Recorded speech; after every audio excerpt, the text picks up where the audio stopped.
Hello, everyone, and welcome back to another episode of the Chaplain's Compass, where we talk about navigating healthcare, spiritual care, and practice. I am Alicia Tremaine. And I'm John Betts. We are so excited. This has been something that's been in the works for months and months, and we tried to do it, we failed. And in order to get schedules together, one of the beautiful parts about making these podcasts is being able to spend time with people from all across the world. And so one of the things that we wanted to make sure that we do is how are we providing a broader view than just a lot of times we can get so focused on what's happening here in the United States, Canada, and figuring out what's happening elsewhere in the world. We got Gudrun Ernstson, I apologize, and we got Remy Jacobs. And both of them, they are two wonderful people I met when I went to the consultation, which is like a conference over in Prague, and they were with the European Network of Healthcare Chaplains. And it was one of the best times that I've had at a conference before, and I was able to connect with them. They had wonderful perspectives, so I think we're in for a great treat. So, Gudrun, I'd love for you to introduce yourself, tell us about, where do you serve, and also what brought you into chaplaincy. And then Remy, I'd love for you to follow. My name is Gudrun Ernstson.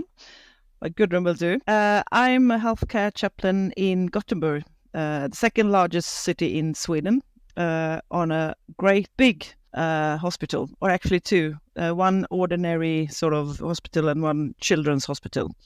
I've been working here since 2001. And before that, I had a year in another hospital in Gothenburg. So 24 years I've been doing this. And I've done various work. It's all different wards, children's wards, intensive care, and so on and so on. And it brought me in here because I thought maybe I went into social work, but then I thought, it's not really what I want to do. And then by accident, you could say, I stumbled upon this work and I really enjoyed it. And here I am 24 years later. I was brought up in a Christian family with a nurse as a mom, so maybe that's something to do with it. Right. And hey, Remy, I'd love for you to do the same. Just brief introduction and, what brought you into chaplaincy? Thank you for inviting me. I'm a chaplain in Rotterdam, the beautiful city of Rotterdam, which is a kind of New York at the Maas in Holland. It's a beautiful city. And I came here about 18 years ago, and I lived before as a Roman Catholic priest in the south of Holland. And then I was looking for another job, and my job became chaplain for the elderly. And then only took 3 years ago, I made a switch to the hospital. Before, I also did some work in a psychiatric hospital. So now I'm working at a general hospital in Rotterdam. It's very nice. We have all the different like cardiology and geriatric care. We have all the types of medical assistance. Well, welcome to both of you. And 24 years is a long time, Gudrun. Remy, you have been doing this for a while too. I wonder what keeps you coming back? What keeps you in the work all these years later? I think that I actually do some difference to people. Well, I can't take away their pain and the things that happens to them, but to help them to find their own resources to deal with it. For me, my belief, my religion is very much hands-on. And this is a combination. When I do this work, I'm actually not just speaking the word, I'm actually working the word. So for me, it's very much about being where the people are, just as Jesus did. So it's rewarding. Even when it's really tough, it's rewarding. So I suppose that's keeping me on. It's beautiful. For me, it's I agree with Gudrun. It's working the word also, but for me, it's also another experience, which is that in our country, which is also very secularized, as a chaplain, I'm much more involved in the religious questions and the life questions of people that are coming to the hospital than when I would be in the parish. In the parish, it's sometimes all taken for granted, or some people say, yes, we know what to do, or we know how to believe. And I don't want to offend some people in the parish, of course, but in hospital, you get these life questions at the bottom. And that's something which is very rewarding if you can listen to those questions and if you can give some life experience back, and sometimes also some that you can listen, that you can be open for people. That's very rewarding. I don't know if it's time now to say something about examples, but there was one example last week which really took me by heart. It was a young man of 27 which had a lesia. He had a bullet in his back and he couldn't move from here till down. And he has a little son. I felt it was really bad to see him suffer. And he was always joking, to a little bit to distance himself from the suffering. But then I was talking to him and I said, well, I'm very astonished about your jokes, but I feel so helpless and so powerless in this situation. I can imagine that you feel helpless and powerless too. And then he opened up. He started talking about his faith, about his struggles, and that was very nice to see because he didn't do that before. And I think we all make these experiences in hospital from people that are struggling, and not only in hospital, but there it's evident. I love that. When you admitted your own struggle, the fact you're like, I feel helpless. I don't know what to do here. And I'm imagining you might feel the same. I love that because it's almost as though you gave him that door and you opened it up saying, it's okay not to be okay right now. Let's have a real moment. And wow, that's powerful. Yes. Yeah. It was really astonishing. Also from his perspective with a bullet in his back and being paralyzed. Yeah, we often, especially in healthcare, but a lot of different contexts where chaplains work, we see people who have experienced a lot of trauma, and sometimes just being exposed to the trauma of others is traumatizing in itself, or can have some emotional residue for us. So I'm wondering, how do you take care of yourself after you come home and you've seen some really difficult things, or you've heard some really difficult stories? How do you practice some self-care to be able to come back the next day and do it again? Well, we actually had a meeting with the hospital care chaplains just a couple of weeks ago, back nearby from where I come from in Sweden.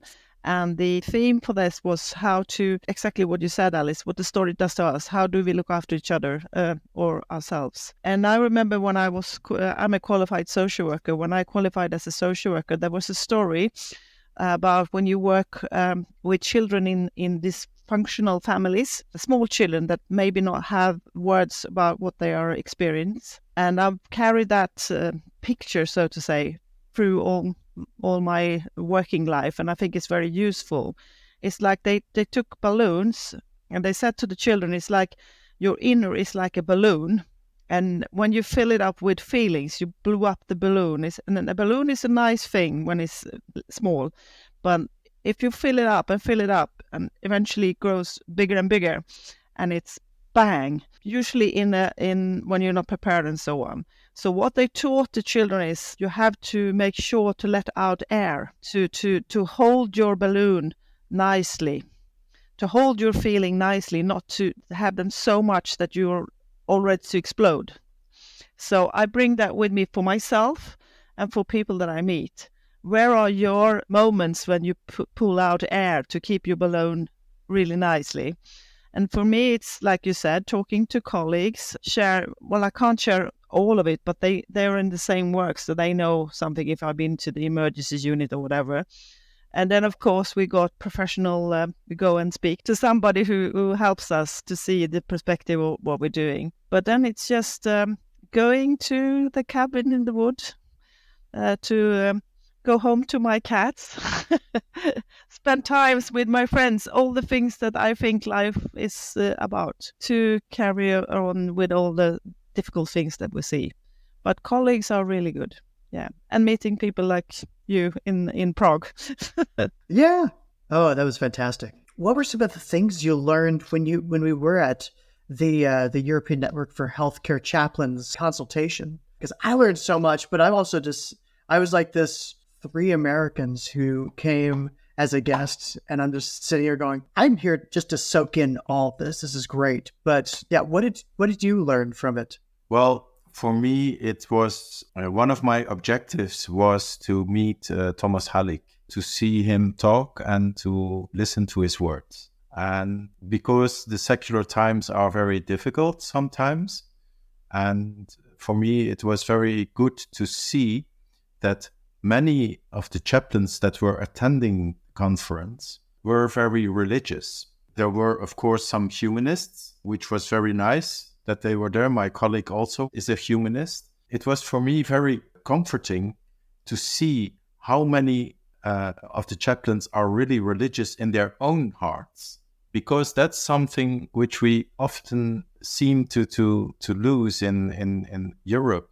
It also gave me some perspective on how to distinguish between religion, chaplaincy in the more general way and in the more professional way, and the secularist themes that we have met in the conference also. So it was spiritually nurturing for you, it sounds like. Yes, it was. Yes, and also the talks with the colleagues like Gudrun and John and all the others. Yes. And for those who don't know, Thomas Halleck is a Czech Roman Catholic priest who is also a professor of sociology at the University of Prague. He's a priest, but also a philosopher. And yeah, it was a pleasure to listen to him speak as well. I must say he was a little bit boring in his talking, but he is very good in the substance of what he is saying. He can write better than he can talk. Well, there you go. Yeah, no, it's funny. There's that happy medium of if you're a triple threat in all those, you've got it made. It's hard to find people who can speak and write and dance. But his contents were amazing. Yeah. Nice. I think I agree with you, Remy, and also the fact that which I experience when we have yearly come together conference days in Sweden. We are about 300 in Sweden that works with this, and we meet in different places. And here we were, and I met like 80 people I've never seen before. And it was like they were my best friends. The minute we started to talk, there was a common ground on the depth, as you said, the depth of talking about life issues and existential things. But at the same time, there was a great deep respect for the differences. So it was easy to talk about the differences. Mind you, I find it more that we have more things in common than differ us, but at least there's sometimes it differs. But you could talk to each other and discuss things, and that was really rewarding.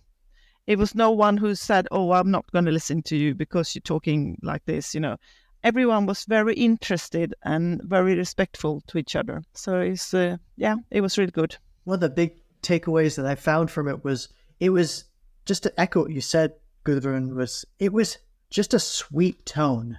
Like, I've been to conferences where the people, you show up and they're like, look at all the great stuff I've been doing. My hospital's the best. We got 240 people that are on my staff. I'm doing all this great stuff. Listen to what I say because I'm kind of this amazing person. I didn't meet anybody. Everybody was just like, I don't know you. I'm so interested. What's happening in your nation? What's happening in your city? What's going on? I don't know. Tell me more.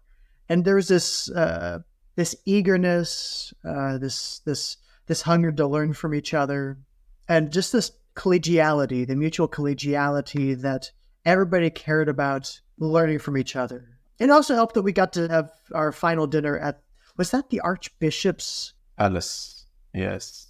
Yeah, that was legit. It was almost funny to be in this context of Baroque, talking about secularization and to see a throne with 2 side thrones as if you were in feudal society, and then keeping together all those differences and all those people and it's like I've always said it's like the arms of Bernini in Rome. They are open, but they can contain a lot of people, yes, and a lot of views. Well, going with that, I would love to, what are some of the great opportunities and innovations that are happening where you are, or what makes chaplaincy unique in your locations? Well, in our location and also in our country, we have a very nationwide spread program on palliative care. So that's something which comes from all the professionals in the palliative care, because we want to give some counter to either euthanasia practices or costs or all those economic things, that are mostly addressed when it comes to end-of-life questions, and how much can a patient cost, and so on and so on. And in our palliative program, we are talking about proactive care planning. So ACP, it's called Advanced Care Planning. I think it comes from America. We definitely have advanced care planning. I was just going to say that's my job. I'm an advanced care planning manager at my institution. Yeah. In our country, it's only just beginning to enter the hospital care. In 10 years ago, it was already addressed at the Erasmus University here in Rotterdam with a program and with research, if it could be transmitted to European and Dutch society. And now it's coming in as one of the methods, one of the ways of speaking to people about their needs in those 2-3 years, or maybe the last year of their life. And sometimes we are now looking for how can it be broadened or not. That's something which is still a question. But for the chaplaincy, it's also a very important step, because last year in my own hospital I organized a symposium on palliative care and ACP. So it was very nice from all over the place, and the hospital supported it from the beginning. So that was very, very nice. And we have in our hospital, as in almost all hospitals in Holland, we have this palliative consultative team. And they are professionals that make those advices for other doctors, to advise them in what should you do when somebody is on the mark station of palliative care. So I can say that we as chaplains are very much involved in this, and that's very nice. I'm also involved in one of the Rotterdam-wide boards of chaplains in the first line. So we have first line, second line. You have chaplains in first line, like doctors in the community that are home doctors, we call that. And then you have the specialists in the hospitals, that's the second line. So the normal doctor, the house doctor, is first line, the other one. And so we also have chaplains who work in the first line. So they are working in the communities, primary. And from this board, we also are involved in this over program, palliative care and ACP. That's great. I think in the US, we're just now starting to see more chaplaincy outside of the hospital, in clinics, in community. But I wanted to say something because you brought up advanced care planning. And for a long time, I think you know, Remy, that I'm from Brazil. And for a long time, I wondered why advanced care planning was almost non-existent in Brazil. I think it's starting to develop a little bit more now. But it used to be when I went home and people asked me what I did and I tried to explain it. It was like they could not comprehend what I was talking about. And for a long time, I thought it was because Brazil is mainly a Catholic country, and I thought maybe people were a little distrustful of advanced directives. But more recently, I've started wondering if it has more to do with the fact that Brazil is more of a collectivistic culture where people make decisions in a group setting and where being part of the group is more important than in the US, where you have a more individualistic culture, personal autonomy, making your own decisions and having those being carried out is much more important. But I would think Holland is pretty individualistic too. I'm curious how those conversations go over there. It's important to have families with the patient, you know. The collective is sometimes important when you are talking about Islamic people who are living in our secular communities. They are more collective, you know, they are more community based.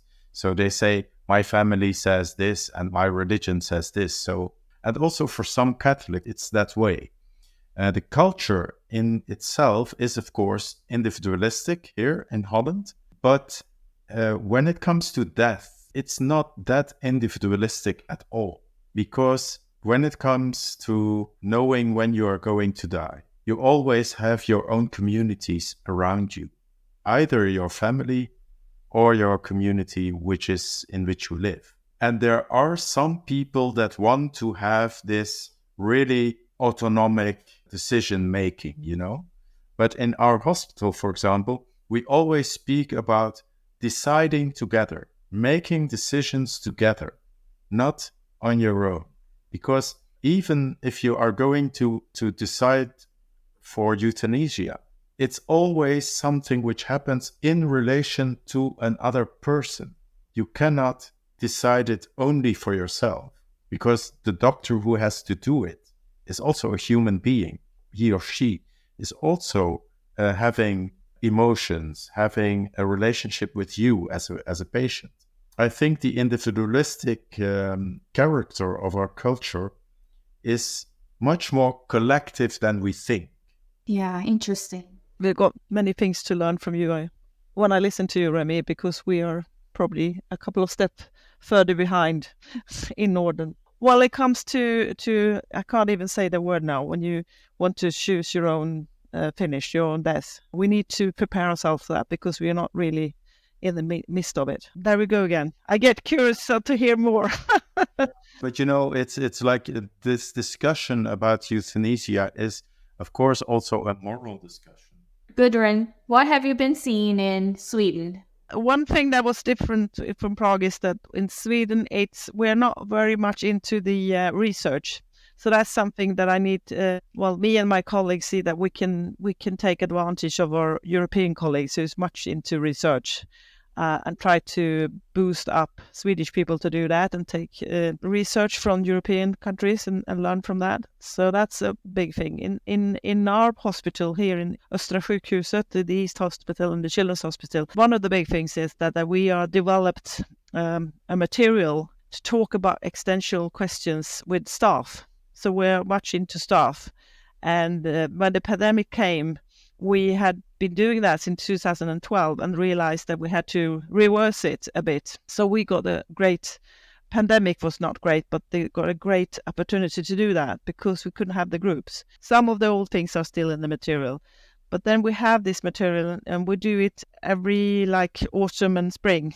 And we have 10 groups in various different wards, all from the children's wards to the emergency wards. And it's staff that come together, like nurses or doctors or whatever, and they talk about 6 different themes, like life and suffering and so on, and in 3 different perspectives, like me as a professional, me as a personal, private person, and then existential. And the new thing for this autumn is that we actually are now into the doctors' educations. So we actually been asked from them to do this with the newly qualified doctors.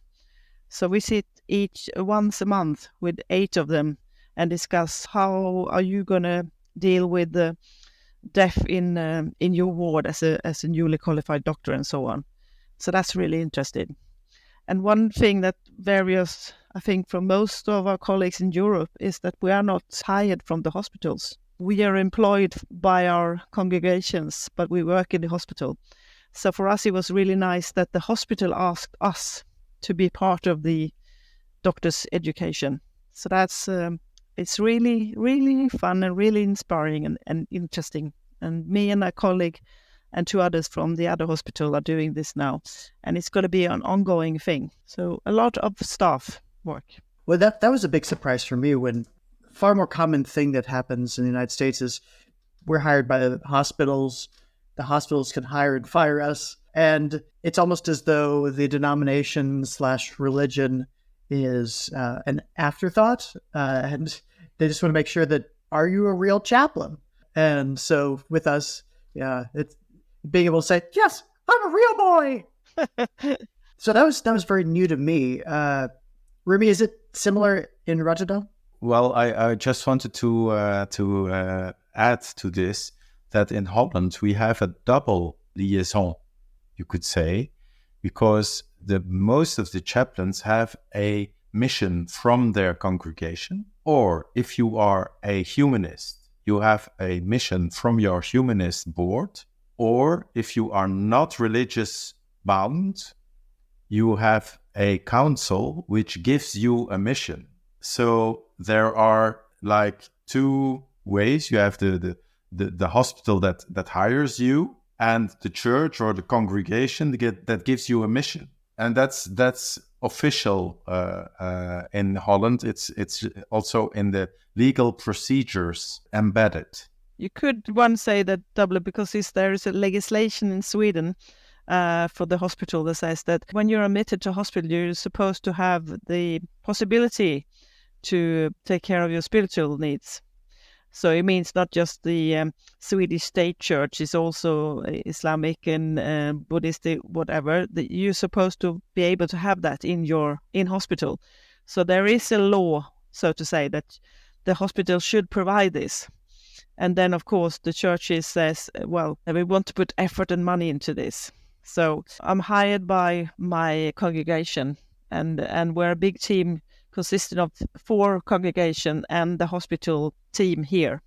And then the other part is the same. So it's a mix of both. But we are not, for instance, now they can't hire people here because it's the economical stuff in the hospital. But we can, because they still have a little bit money, so we can do that.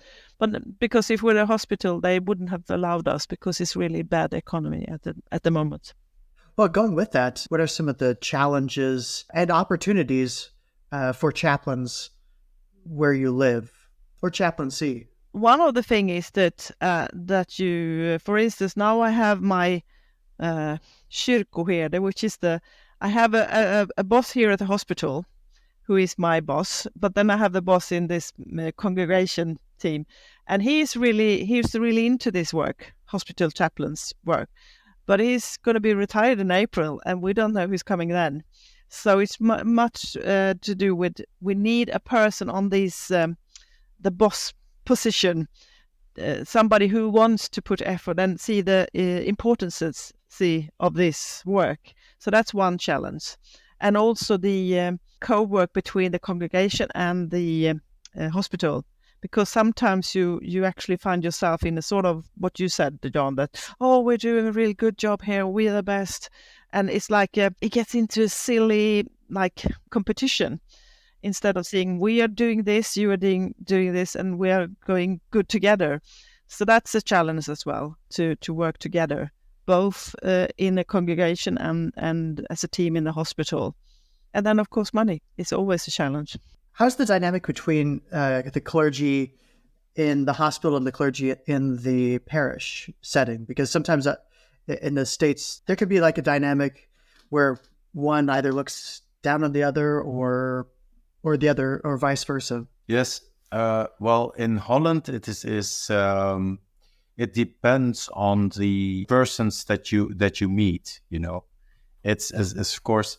When I was leaving my office for 18 years ago or something, and I went to care for the elderly, some of my colleagues didn't look at me at all. And that was personal, you know. I think it was because of my position at that time. And it was also very difficult for them, of course, to get this new relation to me.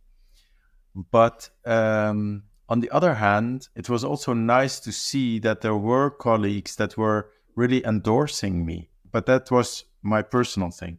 I think in the more broader perspective of the Dutch situation, you can say that, well, people have those two ways. Either you are church bound or either you are not. And then there is a difference. And we see in Christian churches that vicars come to the hospital and have their own way of acting. Gudrun, you mentioned doing a lot of work with staff and with the doctor's education. And both you two, Remy, do you feel like chaplaincy is taken seriously by the healthcare staff and the general public? What is the response from the staff? Yeah, I mean, I can only speak from my perspective here in the hospital here in Gothenburg, but and also, of course, for the national. I think that we have a high respect from the hospital, especially here with this conversation groups, as we call them. They're not a course, but a conversation group. They're really popular and they're very asked for. So because they are small groups. They're also almost always a waiting list, you see. When they call us, they know that they're going to get a good thing. They expect that we're going to have a good thing. They have a lot of trust in us, and I'm very pleased for that. So it makes my work easier that way. Not many wards that I find that don't have the trust in us and that we're doing a good job and that we are needed. For me, it's trust in our work is very high. And also with the doctors, we are now really on speaking terms. They are also inviting us for some meetings, moral issues. We are integrated in their talks. And my colleague Martijn is now giving some masterclasses on moral leadership. So that's very interesting. What challenges are you seeing, Remy? Or opportunities? Well, I think one of the challenges is that we cannot do everything. So we have to make some focus on what we really want to do and what is in our suitcase, what we have in our suitcase to give to people. On the perspective of life issues, we should not forget that the broad experience of religion in answer to life events and life questions should be translated in a language that people can understand. So that's not adapting to the spirit of the time, but that is translate in new forms, new ways of living together, community building, all those things, that you can match people together. And that is not only for patients, but it's also for doctors and for nurses, they have many questions in their work. So I think we can be some kind of a connector between those people. That's one of the opportunities, I would say. One of the challenges, and one of the other challenges is to remain stable in this in times of distress. So that we are like, I would say with the Benedictine monks, the locus stabilitas. That people can trust in you, that people can build on you, that what Halleck said, that we are the field hospital of the people that are given to us. And I think it's not only now, if you look to the future, we don't know what the future will bring, I think what will war bring to us when it comes, I think as chaplains, we have a very important task. Yeah, absolutely. Remy, you gave a great example earlier about care that you provided. Gudrun, did you have an example of some great chaplain care in your setting as well that you'd like to share? I mean, I could just take one that I have now. I have a family that has a child whose heart is not working properly. So eventually it might be a transplantation case. But being that we have a child hospital that is one of two in Sweden that deals with such a things, they come from far away and they stay here for quite a long time. This particular family that I'm thinking about, they've been here already 5 months, and they probably going to be another 5 months. We don't know, and they have to live with the uncertainty. But the chaplaincy I'm doing is that I'm going to the ward, and sometimes I just say, "Hi, I'm just thinking about you," and we talk about ordinary things like schoolwork or whatever, And then on another time, it's like they text me on the phone and say, "Can you come?" Because we had some really difficult message from the doctors, and we sit for an hour or more to talk about really deep existential questions. So it's like I like the picture about me being like the person walking beside them on the road. So walking beside them and sharing their lives. And sometimes it's much more heavier, and sometimes it's just a hello, but they know that with their journey on the side, that's the long term. But I think that's really the same with the ones that I meet once a time or something, that I walk with them a little stretch on the road.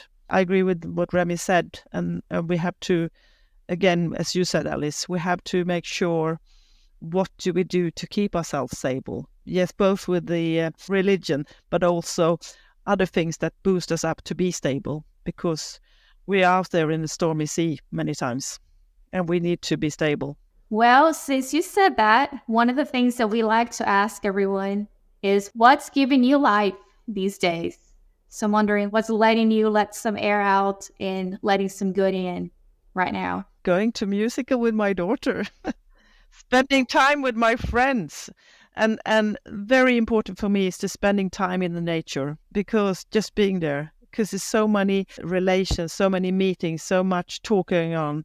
So I'm from a part in Sweden that has a lot of forest. So I like to be in the forest, just sitting on a stone and just listening to the wind. That makes me calm. And then I can go out again, because I'm a very talkable, a very social person, but I like to withdraw like Jesus did. So I like to sit there and just be with the nature. For me, it's almost the same. I was 2 weeks ago, I went to the east of the country, to Deventer, where you have the beacon of the modern devotion, Geert Grote. It was a middle-aged mystical way of living Christianity. And one of the most important books that came out of that was Following Christ, Imitatio Christi. I went there, and I went there with my partner, and we listened to, in that old church, we listened to the Hohe Messe of Bach. And it was mysterious and beautiful together. And I also think what is very important, and I think it's, to me at least, it's even more important than before, is humor. That we keep our humor in our work and in our lives. Because everything in society and around us is sometimes so cynical and so not humorous. Then you can relate to life, and it's not that hard anymore. I was just thinking, I forgot that. That's a really big, important thing in our team as well. This week gone, we had a visitor from this hospital, chaplains from Iceland. And that was one of the things that we realized, both of us, is having a lot of humor in our work.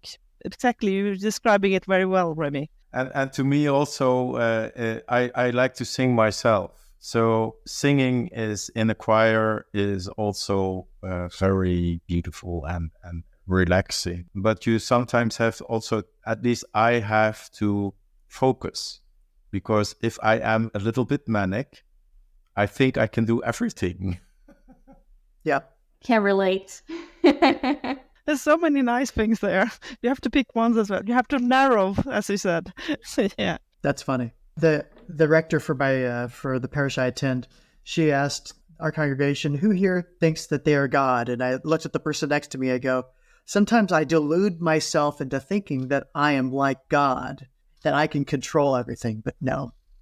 And we had a nice chuckle about that. You know this sweet humorous thing about Pope Benedict? When he came in heaven, then he came in front of God and he said, well, you could leave your throne now because you have done everything wrong. That's great. I wanted to thank you both so much. When I met you at the European consultation. I was so excited to hear your perspectives but also just to connect with you. And so to circle around to what you were saying, one of the things that stood out also for me was the amount of laughter that took place. And it wasn't fake. It was just, everybody was just having a great time and connecting with one another. So on behalf of Chaplain's Compass, I wanted to personally just thank you both, Gudrun and Remy, for your time and for everything that you do. I definitely feel a lot of commonality with both of you, and so grateful for the work that you are able to do that in your settings. So it's inspiring. And for the first time, I'll say I'm happy for this internet, this thing that we can communicate Right. from various parts of the world. That's fantastic. Thank you very much. Thank you. Well, I agree with Gudrun. So it's fantastic, and I'm very happy that this international perspective also that we can keep that. Maybe sometimes can have some like intervision wise connection to know what is going on in the States, what is going on in Europe, what is going on in India, I don't know, or China, or whatever, so that I don't think we can preserve world peace, but we can do something. Absolutely. Yeah. So thank you for the opportunity. Yeah, thank you. Take care. Now it's time for the non-anxious presence with Elise. And John. I've always enjoyed connecting with Remy and Gudrun. And one of the things that was so wonderful about that consultation when I went there, it was in April this year, 2024. It was in Prague. I was sad that we didn't have somebody who is from Prague in this discussion because they actually allowed us to go and visit some of the hospitals and see some of the unique things that are happening over there, because they were formerly with the Soviet Union, and then they now had this freedom, but it's also a very secular country, but a strong history of religiosity too, especially with Jan Hus, and the Hussites essentially helped inspire Martin Luther. And so you're able to go there and see there's a strong Protestant presence there, there's a strong Roman Catholic presence there. And so being able to see these chaplains and talk with them about what's happening there was eye-opening, because some of the things that we talked about were, so how are you engaging with the people? It's a very secular country. So how are you doing this? And so it was just beautiful to hear some of the areas, such as, they gave a presentation and the language that they used. And I found this with like a lot of the colleagues we met. The presentation they gave, I could have taken half of it and used it at my hospital, because it was the same style of language, the same care, and with certain differences in emphasis. It was just a beautiful time of a shared purpose. That's wonderful. That was one of the things that I noticed about this conversation that we had, which is the contexts are so different.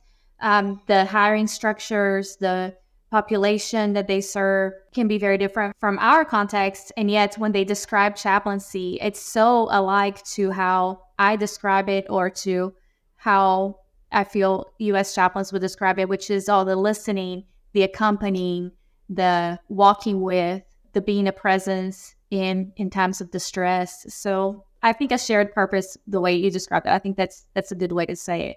A shared purpose in the work that we do. It was very eye-opening to connect with them and to be able to hear the various different styles. There were a lot of Roman Catholic priests who came.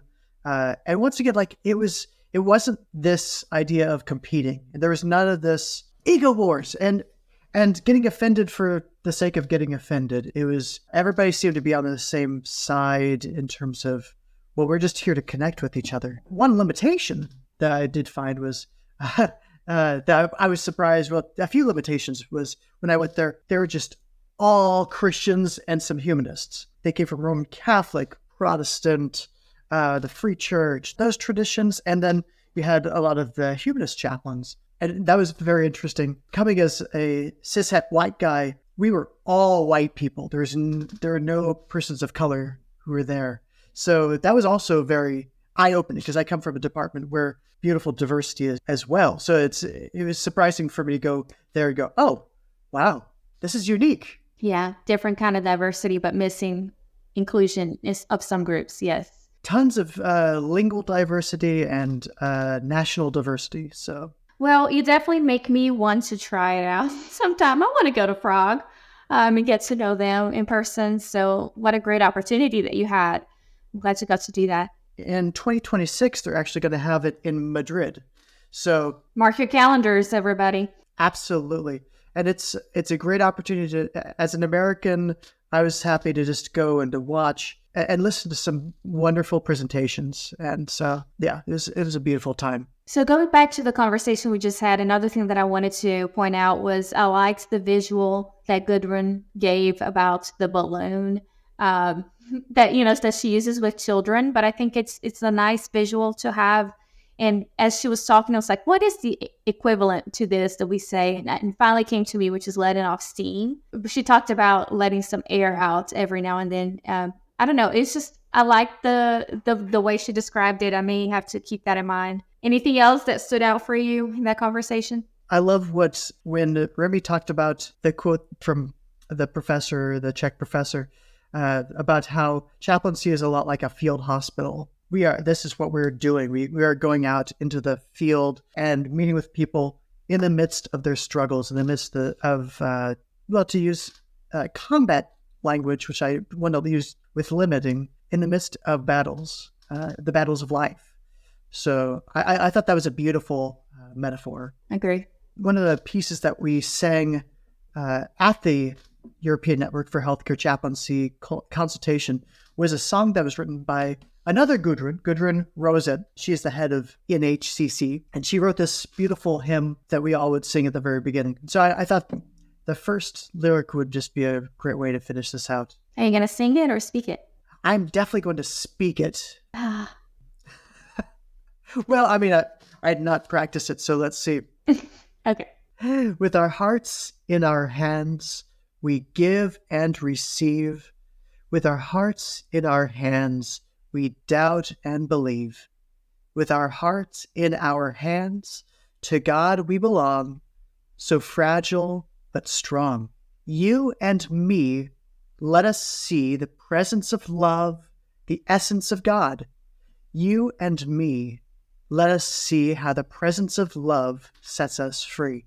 Thank you for sharing that. I love the complexities in that, the doubt and the belief and the vulnerability, the strength.